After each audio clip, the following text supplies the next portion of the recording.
I was reading a book about the Civil War the other day, and it talked about how Stonewall Jackson was fearless in battle. And the author made this specific connection between his profound Calvinism and his fearlessness, that Jackson strongly believed in preordination. And he said, and this is almost a direct quote, he said to someone once that he felt no more fear in battle than he did sitting down to dinner or going to sleep, because when it was his time, he would die. And when it wasn't his time, he wouldn't die. And it didn't really matter what he did in the meantime. And I think that's really interesting. And I am not going to drive 120 miles an hour down a road and turn off my headlights at night and say, well, if it's not my time, it's not my time. But I do find it an interesting explanation for, in his own case, his that was how he dealt with the absolute terror that is that was a Civil War battlefield.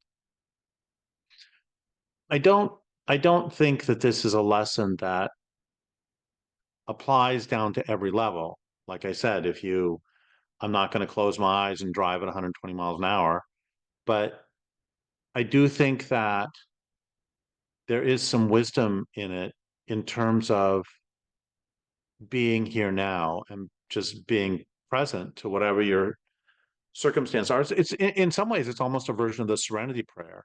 And once you are, as he was, in battle, then it really is kind of random whether you get shot or not.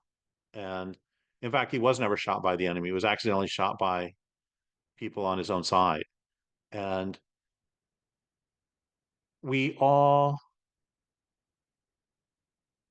I think there's a deeper lesson here, though, which is that what he didn't do is he didn't let fear control his actions.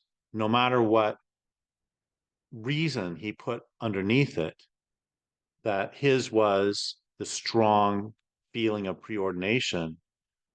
It's also true that so many of us, myself included, so often in our lives allow fear to determine what we're going to do rather than to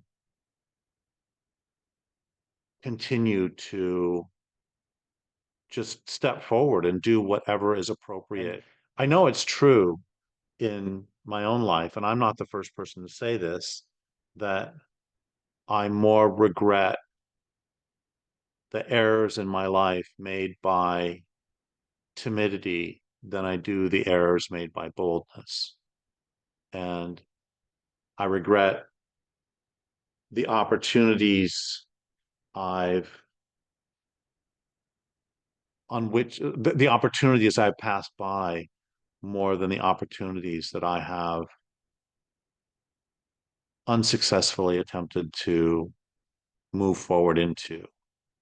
So I think the point for me is not the preordination. I think the point for me is the the boldness and courage, no matter the source.